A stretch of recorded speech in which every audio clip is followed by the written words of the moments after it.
I was thrusted into the public eye just from wearing a silly little dress that showed my knickers. One of the most photographed women in Europe. And she's already making a splash here. Today we're talking to superstar Caprice. She's one of the most famous women in the country.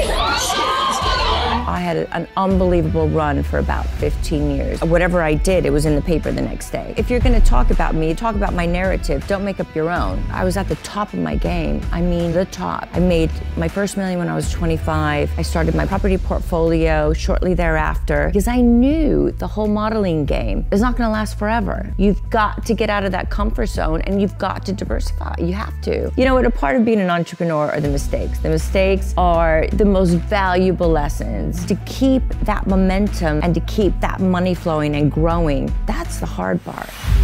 I had a brain tumor. They cut me from here to here. They took off my skin here, and then they had to do total reconstruction surgery. How did that horrendous experience change you? You know, it's really funny because I was just saying to you before we hit record, I'll do your proper intro separately because I just find when I'm going through people's like entire repertoire, their entire CV, it's just a bit cringe. It's a bit awkward, isn't it? Especially so when awkward. You've been a serial entrepreneur for many decades now. There's a lot of accolades in there. It would be a very long introduction. It's funny because a lot of people don't know that. They don't know. They just know me from my modeling days, but where I've made the majority of my money is, yeah, all the other things, all the entrepreneurial I've done it all. But you know what? In today's market, you have to do it all. Yeah, you do. It's so difficult. Yeah. You have to there has to be diversification in your life. Yeah. And it's the smartest thing for you to do. Don't be scared. You've got to get out of that comfort zone and you've got to diversify. You have to. Well, you're the master of reinvention, but you've always been really, really savvy. The more I've learned about you, the more genuinely impressed I've been. But originally, so you were brought up in California with big plans to be the governor. You wanted to go into politics. So what happened? Well, I wised up. No, somebody just said you can make a lot of money modeling. And I just thought, ooh, okay, coming from a very humble background, it's so California. I came out of my mom's stomach thinking I'm gonna, rule the world, It's such a California thing. But anyway, somebody came along and said, oh, you're a pretty girl, you can make a lot of money modeling. I thought, what's that? Okay. Did you do beauty pageants or anything like that growing up? Yeah, I did a lot of beauty pageants, primarily because my mom loved them. I couldn't stand them. I was more of a tomboy. But I don't know, there was a little bit of success in the whole beauty pageant world, and somebody saw me there and said, let's do this. And I thought, God, great. I mean, from really humble background, I had to figure it out quick anyways. And so 18 years old, I was off. My mom said, bye. Don't forget to write a postcard. And that was it. I was off to New York. And then from New York, I came over here to England. And within 6 months, I was thrusted into the public eye just from wearing a silly little dress that showed my knickers. Well, yeah, but there's method in the madness, isn't there? Because your second ever cover, you just went straight for the big time, was Vogue, wasn't it? And then I've heard you talk about this before because you refer to luck a lot. But for me, luck is when preparation meets opportunity. You were ready for that call when you were presenting at the National TV Awards. Somebody had dropped out and you ended up turning up wearing the outfit that you were referring to then, and you basically took the world by storm? Yeah, it all started there. But like I always say, that was actually the easy bit. You know what I mean? Now, I've been hanging out and doing my thing I'm 51 now. So I was 4 or 5 when I moved here. So to keep that momentum and to keep reinventing yourself and to keep that money flowing and growing, that's the hard part. Yeah, it really is. That's really the sustainability. That's the hard part. And so this is what I've ultimately had to figure out. And then you toss in kids in the mix eventually, and that just becomes a whole other level, But you know what you sort of did differently? This is what I mean by savvy right from the start, which there's just so much going on. When you came over here, you identified, because you're not the tallest compared to a lot of the No, other I'm not. supermodels, but you identified that there was a niche with lads mags, and you positioned yourself accordingly. A bit of extra bleach on the hair, you started being a little bit more edgy, making sure that you had the attitude, started dressing in a different way. You did your research, sister. Well, I absolutely did, because you did your research. As an entrepreneur, we do have to stay relevant. And I think the fact that you just mentioned there, you're 51 and that you're still all over the press, you're still all over TV, it just is a testament to the hard work you've continually put in and evolved. But I just found it very interesting that you've done that right from the start. You have to be quite calculated, you know what I mean? And that's where I know what it's like not to be able to eat, and I never want to go back there again. And I chose not to be a gold digger. So could have been even more money, probably. Yeah, I probably would have made a lot more money, actually. But you know, where I'm at right now is I'm at the best place that I've ever been, and it's because of what I put myself here. Not luck, not God. It's Caprice. You know what I mean? I put myself here.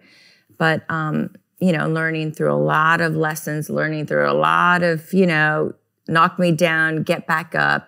And like you said before, reinventing. Because even when I was 30, you know, when I was 30, I was at the top of my game. I mean, the top.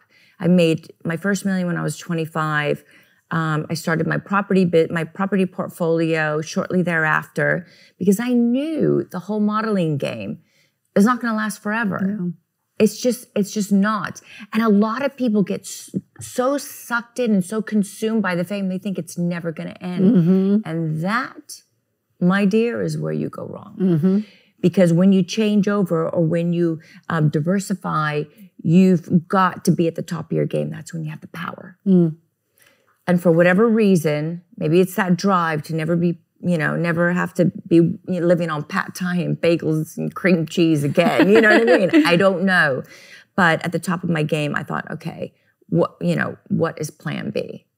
Because I'm getting old, and I know this isn't gonna, you know, this hayride isn't gonna last forever. It's quite a depressing thought that within the modeling industry, you consider yourself half dead at 30. 30 years old, 1 foot in the grave. It's unbelievable.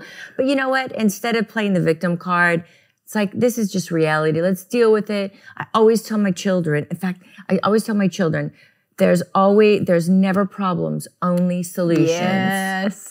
And it was so funny. He was doing his spelling work last night, and one of the words was solution. He had to write a word, and he goes, "My mommy always says there are never problems, only solutions." I love that. Like, yes. But people don't always like your strong opinions, though, because I've heard you talk about the gender pay gap and like the Me Too movement as well, and very much from an empowered position that if you feel disadvantaged because of your gender, then take ownership of that. If you don't feel that you're getting recognised within the workplace, set up your own bloody business. But you got lambasted for it. I did, and I don't care, because I'm where I'm at and they're where they're at. So let's just call a spade a goddamn shovel, sister, right?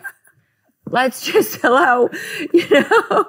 I'm just here to tell people my experience because I'm coming from a position of success. And it's because I did it myself. I'm not coming from a place of arrogance, because I'm very humbled by where I'm at right now. Trust me, because I know what it's like not to have anything. I know, and I've had to graft and I've had to work, and I'm so proud of that. And I'm here when I talk to you, when I talk to anyone, if they want to lambast, I'm okay, but I'm here and okay, fine.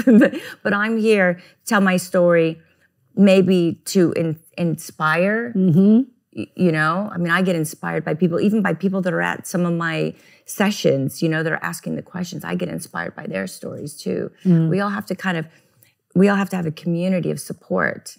I'm not here as an authority. I'm here as a sister. I'm here as your friend. Let's support each other. Let's talk about each other. Let's talk about how to survive and how to succeed in this crazy world right now. Yeah. And also how you know, as a mother as well, it's really important to me that the kids, it's so tough what they're growing up with. Yeah. And for us to support it, you know, I could sit here and talk about and we could work off each other. How are we going to raise our kids? What should we do if this happens? What should we do if that? You know? So So with these talks, again, I'm not here in a place of arrogance. I'm very humbled. And I'm very humbled that you won't even talk to me. But let's support each other. Let's inspire each other, you know, and try and make this goddamn crazy world a better place. I love that. I love that. There's enough negativity out there. But you mentioned they're humble. You definitely come across as humble on camera, off camera. You're a very genuine person. But I've heard you talk about before in the sort of wilder days in your 20s, and you're like, that wasn't always the case. There was a little bit of ego there. You used to kind of... There was a lot of ego, not a little bit. You know, turn up, like, I'm Caprice, I've landed, give me my free champagne, let's get on. Oh, I use that card all the time. But I can't wait till I'm famous enough to be able to do it. Oh my goodness. I was a wild child. I remember going to nightclubs, and I'd be sitting on the balcony with all my free whatever. And I'd be like, yeah, he's cute. Bring him up here. Yeah, he's cute. Bring him up here. Did you? It's terrible. It's really terrible. I think back and I just go, oh my God, Cap, that's so cringy. But, you know, I had a ball. We learned from our mistakes. Whatever. I was young. But you always knew your worth as well, because you got flown first class to go on a date with Fred Durst, I believe, who you'd bumped into at an event. And yeah, well, tell the story because it's quite funny.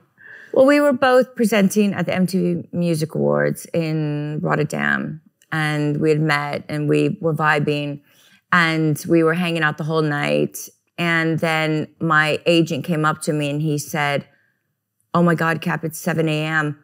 We have a flight to catch you. We have to go now, because I had a photo shoot that day. And I'm like, Fred, I gotta go, mate. I gotta go. And he goes, okay, give me your number, give me your number. I said, okay. So I gave him my number.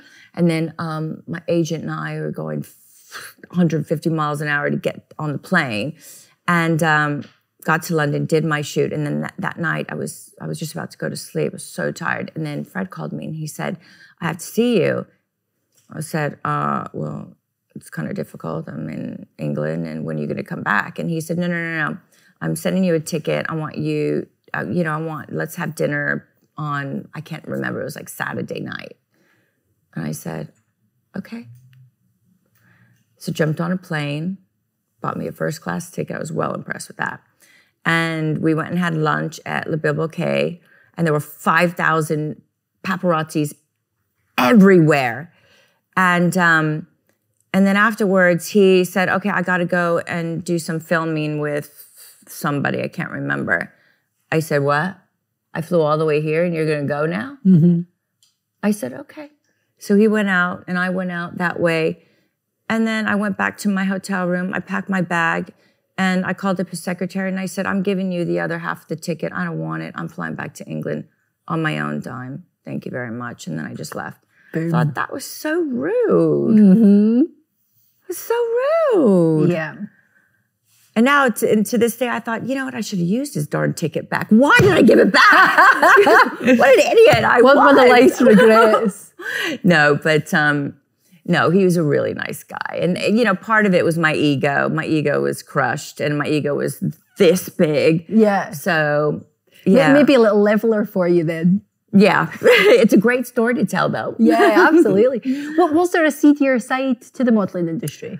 There still is a seedy side, you know. I always say, and I've said this so many times, you know, it's a bitchy world. It's a tough world. It's vain, but I freaking love it. Mm-hmm. I just loved it. And I'm so blessed that I was able to do it, because no, I'm not the most beautiful. No, I'm not the tallest. No, I definitely wasn't the skinniest. Hang on, you got most sexy women in the world, didn't you, I believe? I don't know how that happened, but you know, the boom and a bit of the, attitude, you know, it was, I had an unbelievable run for about 15 years of craziness. Mm-hmm. Craziness. I think back and I just think, and it was tough because, you know, your privacy, whatever I did, it was in the paper the next day. Mm-hmm. Literally, even the things that I thought were so private, like nobody could ever know. And it was written about immediately. And that was the downfall. Was there an issue with trusting people? Did you find that quite difficult? Anyone. And it was quite isolating. It was quite lonely. I could imagine. So that was the downside of the fame game. But the upside was I've secured my future. I've secured the future of my children. It's, you know, you have to play to your strengths. I was not an academic. I was a good-looking girl, and I knew how to manipulate the system. I knew how to be very calculated. I was very, you know, I'm from this, sort of speaks, from the streets. You know what I mean? I learned not from a book. I learned from experience. And I became very successful continuously.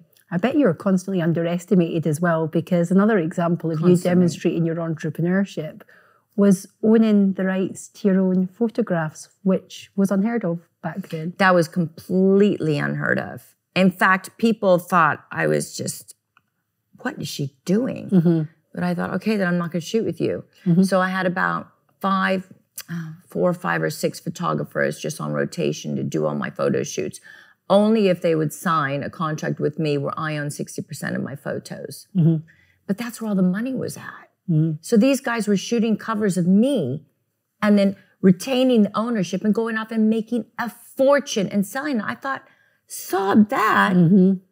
Are you joking? I was the one who was able to pick the photographers for my covers.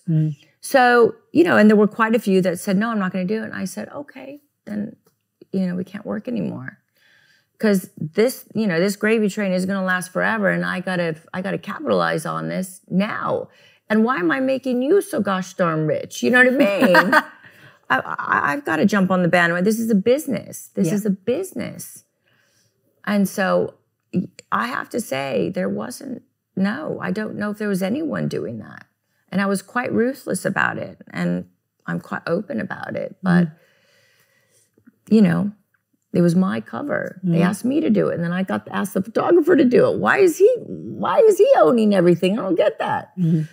Anyway, so, you know, there were a lot of, some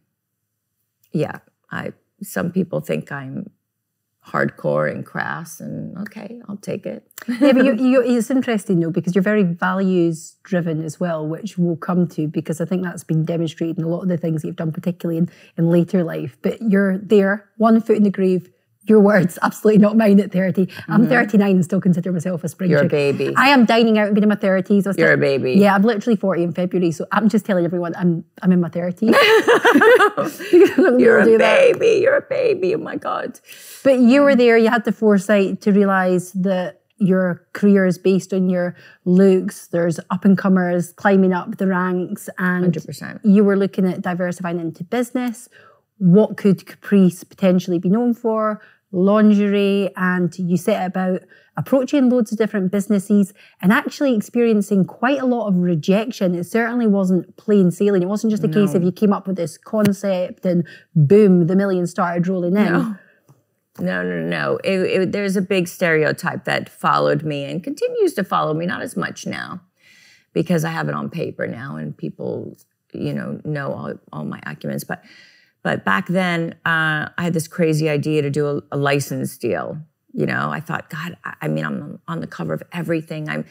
Everywhere I go, it's a cover of a newspaper, a cover of a magazine. I don't really care so much. It's fun, the fame thing. I don't really care about it, but I'm not utilizing this power. So I thought, why don't I just license my name? Now, a license deal is I give my name, somebody could utilize my name and put it on a product, and then I just collect a royalty, and they do all the hard work. But they make the biggest margin. Yeah. You know, they make a huge margin, but it's a risk. It's a big risk, because you launch anything and you're thrusting a few million to make, you know, for the brand to work. But nobody knew about this whole license deal phenomenon, and it wasn't really tried and tested. Elle Macpherson had dabbled in it in Australia, but nobody here. So I met with Terry Green, who was the hot shot of Debenhams when Debenhams was the place. It was, you know, they were making a fortune. And he finally took my call just because he was curious, I think. And then I went in, and he initially wasn't interested. And is it true? I've heard on the rumor mill that you went in and you were power suited up to the nines, sat on that table, literally sat on the desk, and tried. Did not take no for an answer. Well, no, the first go, I wasn't as persistent. And then I'm a great stalker, an unbelievable stalker. In fact, I'm so annoying. I think that's why people finally succumb. Oh, me too. Right? It's stalk. Yeah. People ask me, well, how did you get stalk? Just keep on stalking. They just say yes because you drive them nuts. Yeah.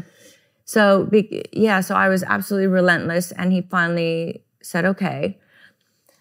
And it worked out. I mean, his market share overall went up because of the marketing value that I brought. I brought it was something like close to 10% of footfall into the store. Wow.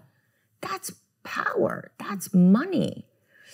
But he deserves it because nobody else had done this, and he was taking a really big chance. And you took a big chance as well, and it didn't pay off straight away because the first month you designed a range based on what you would like. That's when I took back my license. Okay. Because what happened is, we did that, and that was like a 5-year great run. Yeah. But I thought, okay, there's all these great little, Love Island and whatever, the reality things coming up.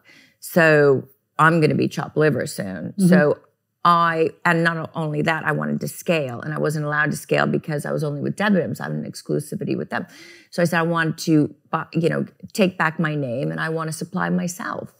So then I could go into ASOS, and I could go into Figless, and I could stay in Debenhams, and then I could scale the world. Yeah. And so that's what happened is I took back my name, and I convinced them to keep my brand, and I supplied them. So they were one of my first stockists, but the first collection was a disaster because I was an idiot. And that's okay. A part of being an entrepreneur are the mistakes. The mistakes are the most valuable lessons. And this was a big one because I lost a lot of money, but I really, really did my research, and the next collection was a huge success. And Absolutely. Then you know what I mean? So this happens for a reason. You just have to pick yourself back up. Never be a victim. Never be a victim. Never be a victim. I think it's Winston Churchill said success is blundering from one failure to another without any loss of enthusiasm. I was like, I completely resonate with that. It's so true because when I look and blessed to interview so many high-profile, successful people from this podcast, and they've all had their fair share of failures, which I love delving into.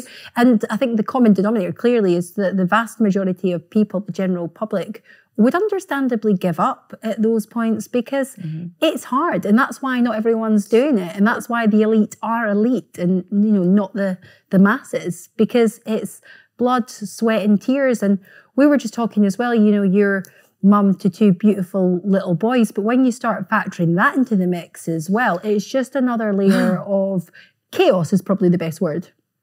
Well, you just don't sleep. It's being a mom is such a full-time job. And like we spoke about before we started filming this, you're very hands-on. Like I don't have the nannies here. I have somebody that helps me clean the house, but that's all she wrote. You know what I mean?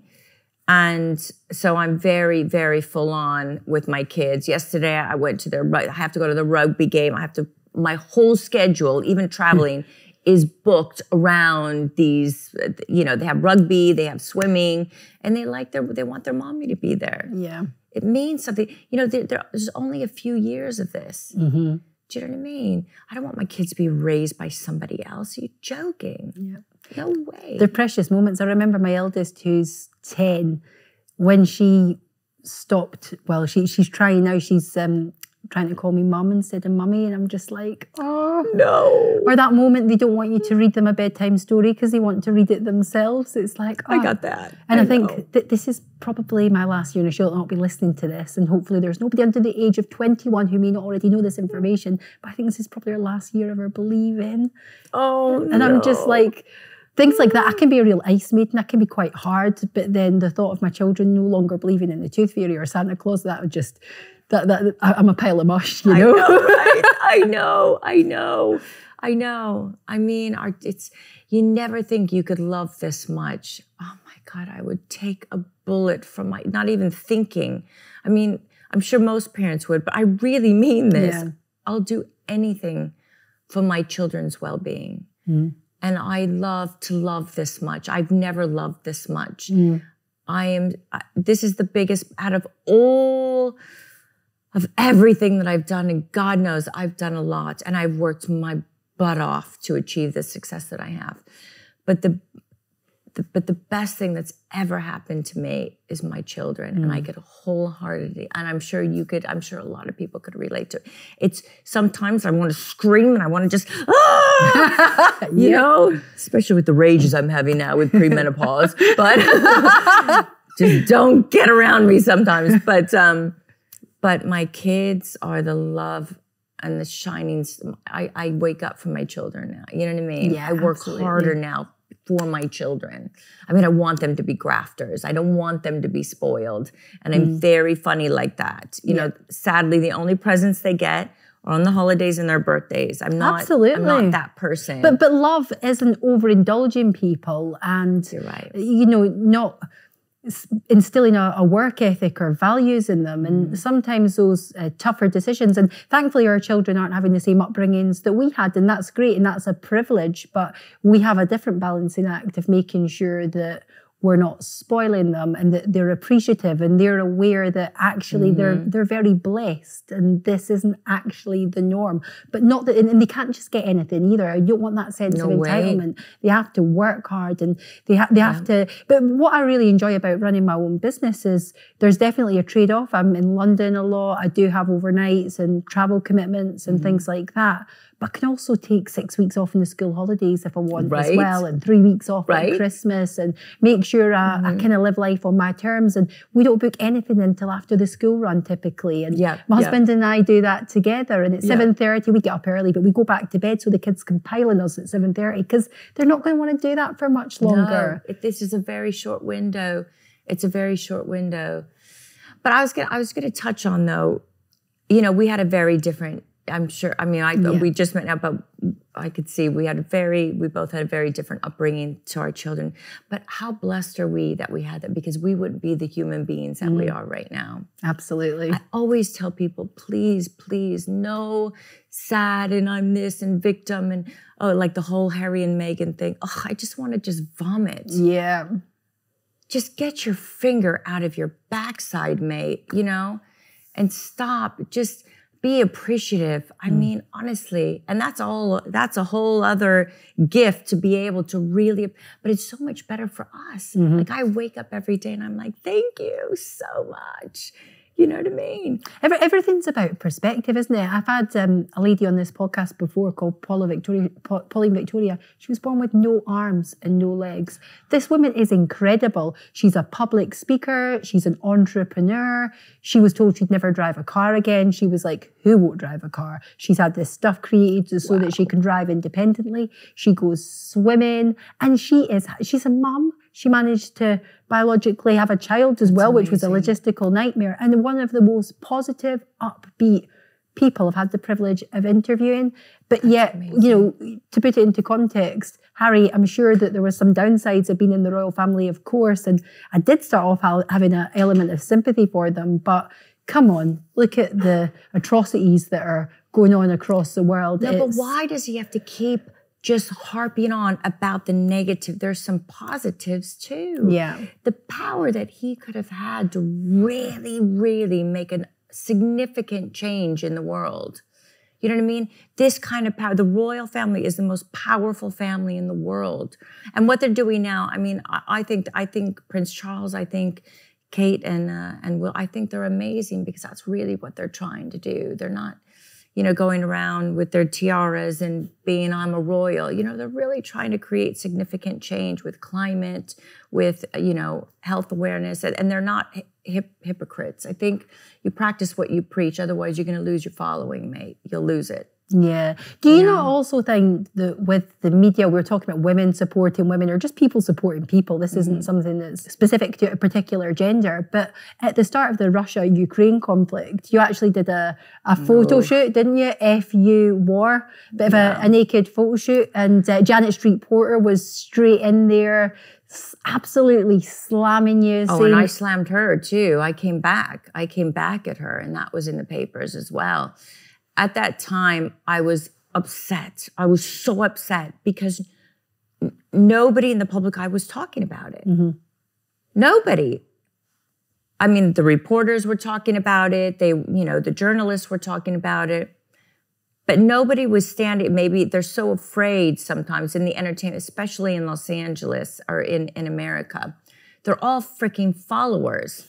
They're so afraid to be politically incorrect and to say what they really feel. Yeah. Because, oh my God, I may be canceled. Yeah. I thought, are you joking? This war. Why isn't anyone? This is before everyone started talking, by the way. I mean, obviously now it's a completely different story. And I just thought, that's it. And I got a thing of lipstick and I told my assistant, I said, right on my chest, F you war. I was livid. And I said, get your mobile phone. And I said, take a picture. And it was a very risque. And I knew, and it was very calculated, and I did it on purpose. And it did exactly what I intended it to do. And people started talking afterwards. Okay, Janet Street Porter, there were people, they always have, everyone has good opinions and bad opinions. That's what's being, that's, you know, it's being in the public eye. Okay, fine, challenge me and I'll come back at you. Let's challenge each other. Freedom of speech, bring it on. Yes, please. What was your response to Janet Street Porter? Oh my good, Bex, what was the response to Janet Street Porter, remember? You know, because we multitask so much, I have 500 things going on in my head. And this, my husband said, Cap, you've got to stick to one point, make it, and then move on to the it's next. impossible. It's impossible. This is why I never ask any of the right questions in my interviews, because I'm just going off of the, well, we said we'll start off talking about health, didn't we? Oh, I know, right? And we quickly, I know, right? I know.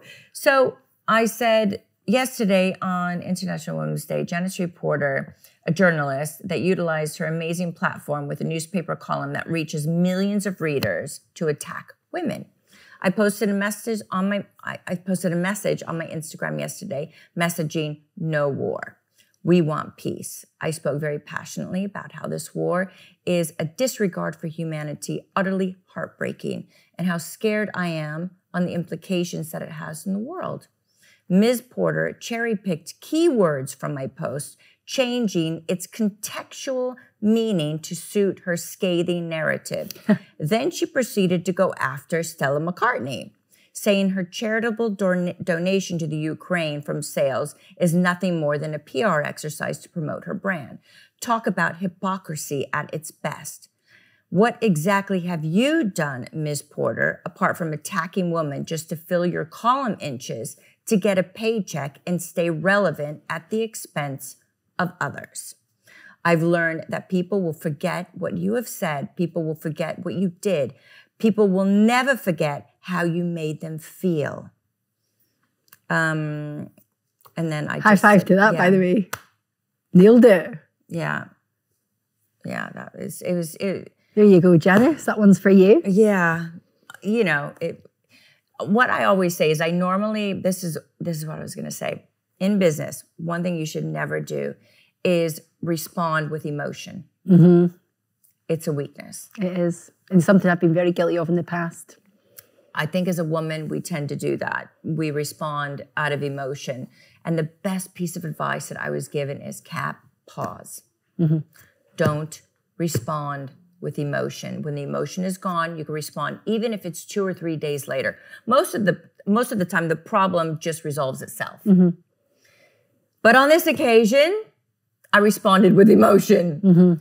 But I think I was lucky, or most of the time, I don't believe in luck. The harder you work, the luckier you get. But on this occasion, I got quite a good response from her.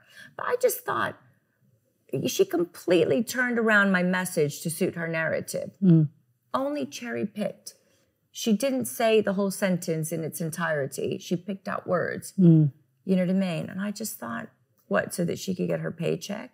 Ultimately, it's to keep her relevant. But if you have to stay relevant, I appreciate within the media that's difficult, but at the expense of somebody else. Or even to, you know, if you're going to talk about me, then say, then talk about my narrative. Don't make up your own and just pick out a few words and then create your own narrative to create your own credibility. No, that isn't what I said, actually. But anyways, well, whilst we're talking about controversy. Oh, yay, what? What about Eureka Johnson? Because that all kicked off as well, didn't it? Oh God, Eureka. Oh yeah, that was quite a good response too, actually.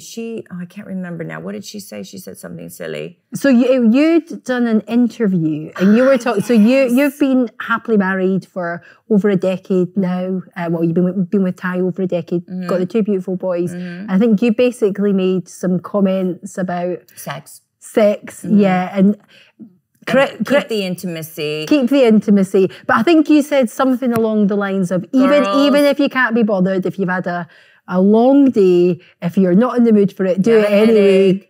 What's 10 minutes of your life? Just freaking do it. And by the way, you might even enjoy it. My husband is not watching this, by the way. Don't get any ideas. No. You have to jump on board, sister. Oh my God, I'm sticking up for the husbands here. And for us though, because when I changed my attitude towards that, because I understand we're multitaskers, we're doing everything, and sometimes we just want to go home and go into a coma, you know? But can I tell you, when I changed my attitude and I said, one, my relationship is amazing with my husband. And it's not because it just happened out of the air. It's because I've worked my butt off to make it this way. And it's one of, somebody in the relationship has to make more of an effort. It's just the reality. And I'm fine with that. I don't care. I knew the animal that I married, and I'm perfectly happy. And I love him now more than I've ever loved him before. But to keeping that intimacy, and I had to change because I got stuck in that. I'm like, oh my God, I'm so tired. I just can't. And then I turn around and I'm like, no, let's do this. So after sex, it was great for me. My headache went away. I loved my husband even more. And it was fun. It was great to have an orgasm, babes. It's freaking awesome. Jump on the bandwagon. It's awesome. You know, the guys, they have a little bit more of a libido, you know, a little bit more of a thing going on. We could survive not having sex like every single week. But when you start jumping on the band, it's so much fun. It's amazing for us. And it's empowering for us. It empowers me when my husband looks at me and I could tell those looks, he wants to tear off my clothes. It's empowering. After almost 12 years, after he saw a child coming out of my vagina, I mean, that's major, you know? And what did Eureka have to say about it? Oh, she said that, this is how she turned it around to suit her narrative. She said there was a big outcry and everyone said, it's poor things, they haven't had a relationship and they probably haven't had sex in a few years. I felt bad for them, actually. I felt bad for Eureka because you can't really send somebody an orgasm as a gift though, can you? I wish I could.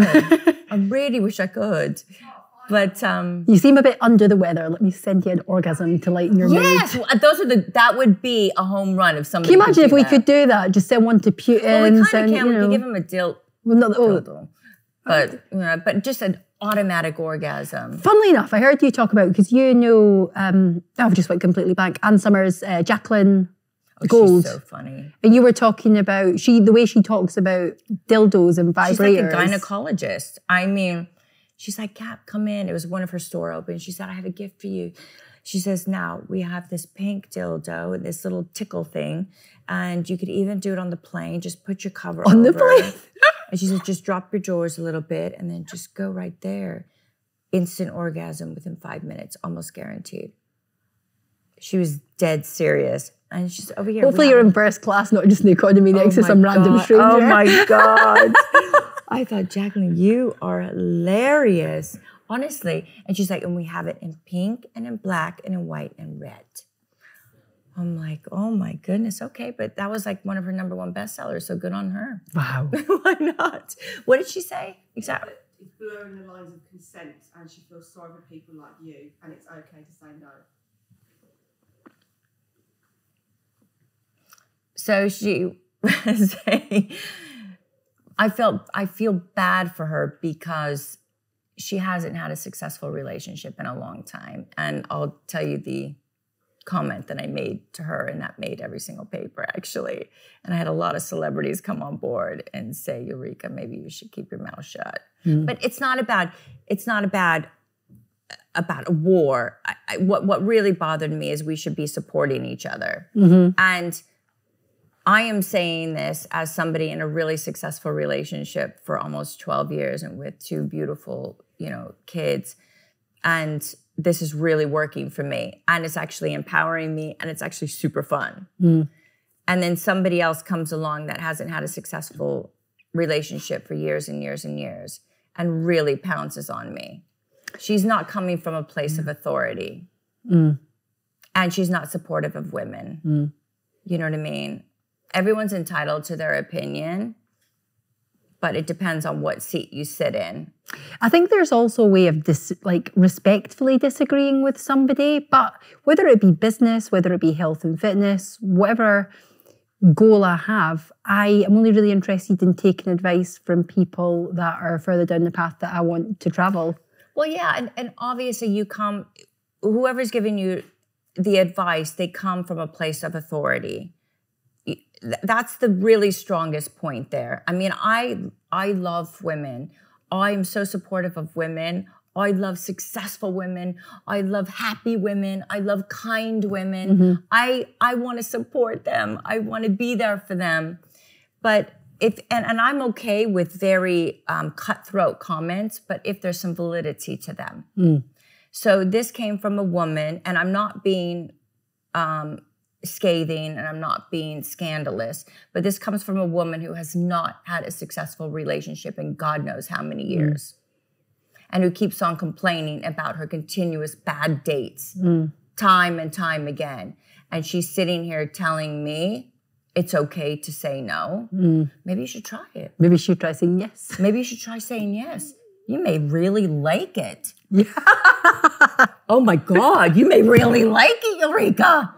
And it was just a bit unfortunate because I do think I think I've met her. I mean, I think she seems like a lovely lady. I was just a bit surprised by those comments. But I was entitled to my comments, and I certainly had them. But I love that about you, because you're not scared to speak your truth or to stand up for yourself as well. But to stand up for women too, Maybe some women were thinking like her, and yes, but there's a flip side of the coin here. And people need to see both sides. So one of the things you and I are both passionate about, and we were chatting about before we hit record, was health and fitness, because you are a serial entrepreneur. You have multiple business interests. You work insane hours. I've heard you saying before, you're no stranger to 100-hour work weeks, because you are present for the boys. You'll work to 12, 1 o'clock in the morning. Wake up at 6 every single morning and do your school drop. The reality is, as we get older, our energy levels are affected, and you've kind of went on a bit of a health journey back from the partying heydays to now being a lot more mindful of mind, body, and soul, I would say. I mean, it's everything. I came from a vain world, and I'm still vain. I in my eyes, I like looking good. If I could look in the mirror and I think, okay, I look okay for 51, okay.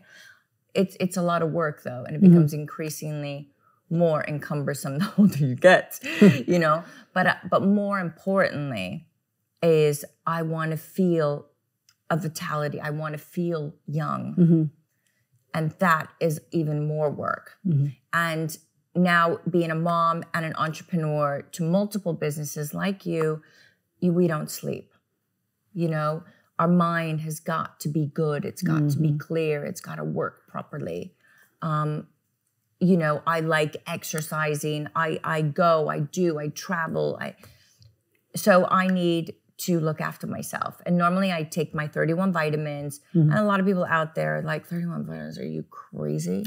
It makes me feel good. But also now I do things intravenously. I have to go a little bit more hardcore. And only because it just works. So my latest thing, and this comes from, it's very big in America. And it's not in the whole modeling world. It's more in the entrepreneurial world because it just gives you energy. I don't like drinking 7 cups of coffee a day. Then I can't go to sleep. So I want to have the vitality. I want to have that energy to make right decisions, to keep on going, to be the best mom, to be, a successful entrepreneur, to be a good wife. So I do this thing, it's called NAD. and it feels really funky going in. It feels really weird. And then I do a lot of glutathione, so it's like the soldier. It goes in there and it fights all the free radicals. You know what I mean? Yes, they say that it is sort of the garden. You know, it's very youthful. It goes in and it rejuvenates all your cells. Mm-hmm. But another byproduct that's the most valuable to me is this vitality, this energy. I wake up at 6 o'clock every freaking 6:03 to be exact. Every single morning of my life. Without an alarm clock? No, I have to have an alarm clock. Oh, because that's very precise, if not. No. 6:03, I know, I have it on my phone for some reason at 6:03, it's weird. And then I go until 11, 12 o'clock, you know? I don't have any help. I don't have nannies, schmannies, all this nonsense. I do everything myself. And I love it, but it's a lot. I need stuff. I've never done drugs. Was that surely quite unusual within the industry at that time? I swear to God, I've never done drugs. I tried it twice, but one time I didn't even know it was a drug because my ex-boyfriend put it in an aspirin bottle. And I was having my period and I had cramps and I took 2 of them. And was that intended for you? Or? No, okay. That's his. He just, I don't know, he just puts it was a Quaalude.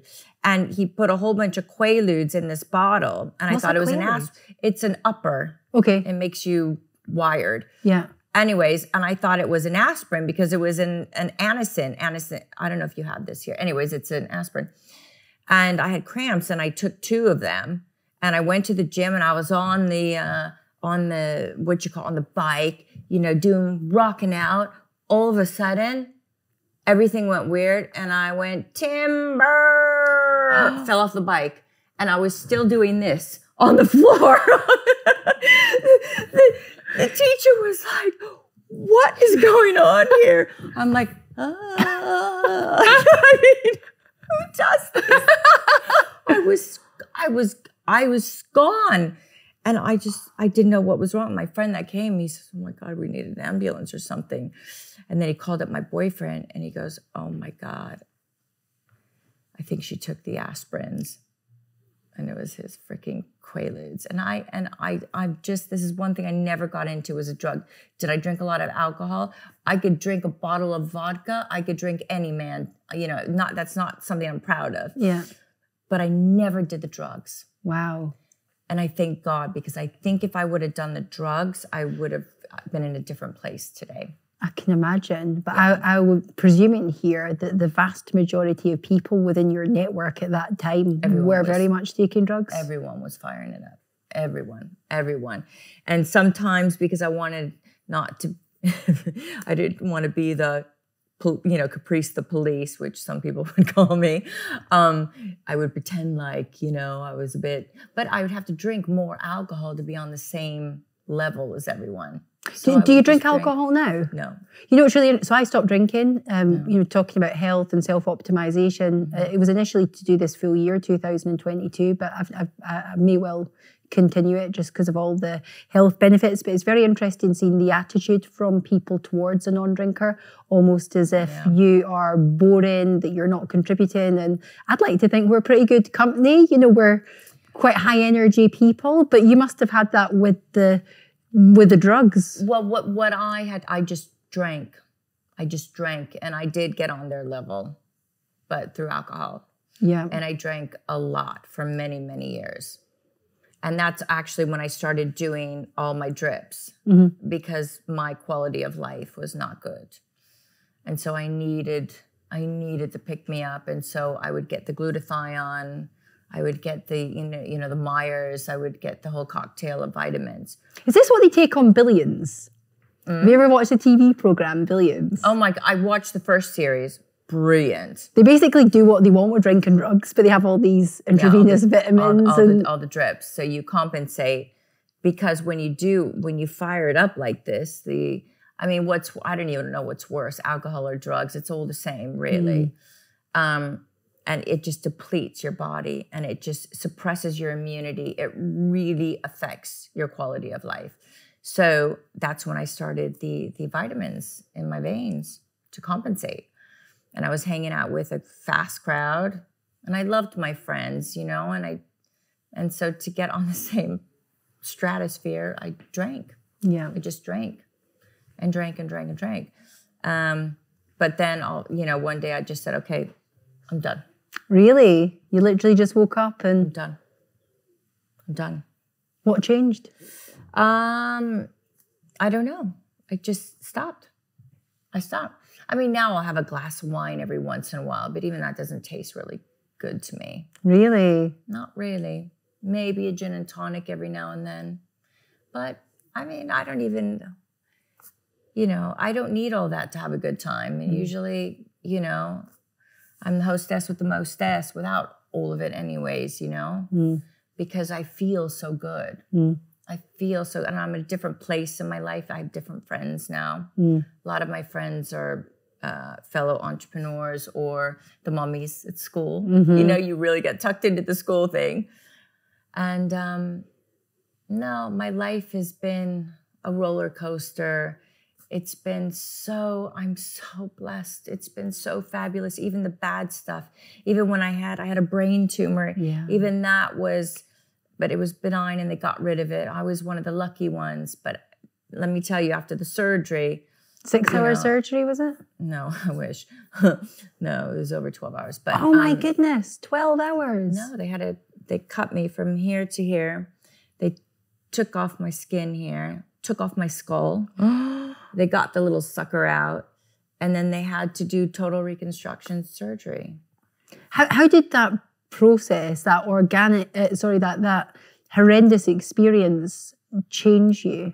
That changed me the most. I knew that there was something wrong with my life, and it had to do with stress. I knew it. And I was working too hard, too many hours. I was diversifying too much. I had kids, very young kids. And I said, my kids are 3 years old. I want to be around till I'm 90. I got to change. This is a wake-up call. And a lot of the times I think the universe, God, whatever you want to call it, they give you these chances, but you got to listen, And this was my chance. And I'm listening. I'm listening, God, I'm listening. Are you a spiritual person? I'm super spiritual. Yeah, I'm listening, and I changed it. A lot of the times we can't control what happens around us, but we can control how we respond to it. And so that was one thing. I respond differently to everything.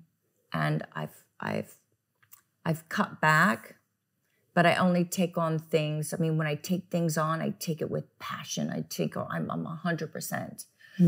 But the stress, I don't stress out about things anymore. And my number one priority is my family before anything else. It just is. And I have total faith that everything is to be as it should be, not as I want it to be sometimes. And I'm totally accepting. And to have that attitude gives you freedom and gives you peace. It really, so there was a lot of my whole attitude that's changed, and it was a blessing in disguise. So it was a positive thing. It was a horrible experience and I hated it. And, before you go into surgery, the thought that you can die because you can, or that your body won't work, so I was dealt with the double whammy. They said, well, you could die and sign over 500,000 pages so that, and then they said, but another thing is maybe some of your body parts won't work properly because you're working on the brain. And I just thought, okay, this is lovely. Okay, cool. Sign another 5,000 pages, and then I prayed to my dad. I'm like, Dad, he's up there, but he's more with me than ever before. And I said, just please look after. I've got to stay on this earth for my kids. Not for me, for my kids. And then also what I started to do is a lot more philanthropic. I try and give 10% of my income. I'm very, very, very, my husband and I, we do a lot of charity work. And you don't hear about it because I don't do it because I get in the newspapers. I do it because the causes I have passion about, and they're really changing the world. And it's mostly with children, and it's mostly with women empowerment, helping women, to get on their feet again, especially if they've been abused, violently abused, and we've given thousands and thousands and tens of thousands of, dollars, and they're not high profile, but they make a real difference in the world. And of course, brain tumor research, I'm a patron, and I give a lot of my time, but money too. It's finances. Do I go around telling? No. But that changed a lot. I didn't give a lot of charity before, not a lot. Now it's really important. It's interesting though, because a mutual friend of ours that actually connected us was telling me that, just sort of explaining a bit more about who you were as a person and your values and the fact that you are very heart-led. You had to cancel something because you had an opportunity to talk at a school or something like that, or with young entrepreneurs, and that you'd actually slyly got in touch with his team and then just turned up at the event and did like a free talk, and everybody was completely blown away because you weren't even meant to be there, and everyone was just absolutely elated to see you and to hear the value and the wisdom that you had to share with them all. No, but you know what? I am really, really blessed, and I think when we're this blessed, it's for a reason. And I have a platform, and nothing is worse than being invisible. It's a horrible place to be. And I've been invisible once, but I've been blessed. I'm not invisible anymore. So I'm going to do something freaking good with that. Wow, I love that. Well, you're certainly a lady on a mission. Final sort of question for you, Caprice, because you've achieved so much, but there's still so much more to go. I believe you're actually working on a film at the moment as well. Can you just tell us a little bit more about your future plans? So I've stopped all the reality nonsense. Thank God I'm at a place where I don't have to do things to survive, So now I just do things because I'm passionate. And I want to do movies, and I want to do movies that are positive in the world. So what is more positive than Hallmark? What? The feel-good, cheesy romances that we all binge on over the Christmas time. I love them. So that is exactly what I'm doing. And this woman called Brooke Williams, she produces probably 3 Hallmark films a year. And she's brilliant. This woman is so brilliant. She was a lawyer, and she said, I don't want to do this anymore.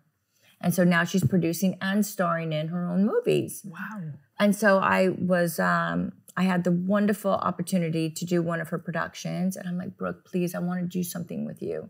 I could bring something to the table other than, the PR value and whatever. I could bring locations. Let's do it in Ibiza. That's my island. We could, And so she said, okay. By the way, can I just say, for our follow-up interview, I've seen your Ibiza pad. We need to do it over there. We will definitely do it over. No, I have a new one now. I sold that one. Oh, have you? Oh, honey, that's another thing. I have my property. Yeah, my whole part. Yeah. No, I bought that for what? 3.5, and I flipped it for 11.5. So I have a whole property portfolio. That's a whole other thing. That's a whole other podcast. That's a different podcast. But so we're going to do it in around March, April. But I'll have you come over and we'll do the next one at my house. That is definitely. Why not? Absolutely. Jump on EasyJet, easy breezy. You're there in 2 hours. Boof, I'll pick you up. Perfect. Right, that's it. Verbal contract. I know, exactly. And it's on the screen, yeah. But when's the film going to get released then, or getting filmed? Well, it's going to get filmed in March, April, and we're just in pre-production now. Yeah. The script is fabulous. We've been working on it it's mostly Brooke because I'm so green. So she's, I'm learning from her, what better to learn from the best. And it's such a feel-good, it's a great script. And I'm really, really excited to be a part of it. And hopefully, from here, I'll be doing more and more productions like this because this is the way forward for me. Oh, this is the gateway to the new chapter, isn't it? Caprice and Movie Star. New chapter at 51. We just keep on going. Doesn't matter the age. We have no obstacles. We just go. Yeah, I love it. We just go. I love it. I've got a very strong feeling that you're going to make a huge success of that, just like you have absolutely everything else. From your mouth to God's ears. Yes. damn straight. It has been an absolute privilege. We could literally talk for hours, but we don't need to because we're going to Ibiza and we're going to do part 2, so it's absolutely fine. You're an absolute superstar. This has been packed with value. Just want to thank you for coming on the Mission Show. Thank you. Well, it's been so good. This episode is brought to you by Red Light Finance. Red Light Finance is on a mission to bridge the gap between the real world and Web3 using blockchain technology. You too can power your business through Red Light Finance's gasless blockchain. With the cost of living crisis, we all need a little bit more extra income in our pocket. Red Light Finance offers blockchain solutions, passive income, gaming, and so much more. I've personally been investing with Red Light Finance since day one, and I'm hugely passionate about the project. For more information on how you can get involved, visit www.redlight.finance. Thanks again to Red Light Finance for sponsoring the On a Mission podcast.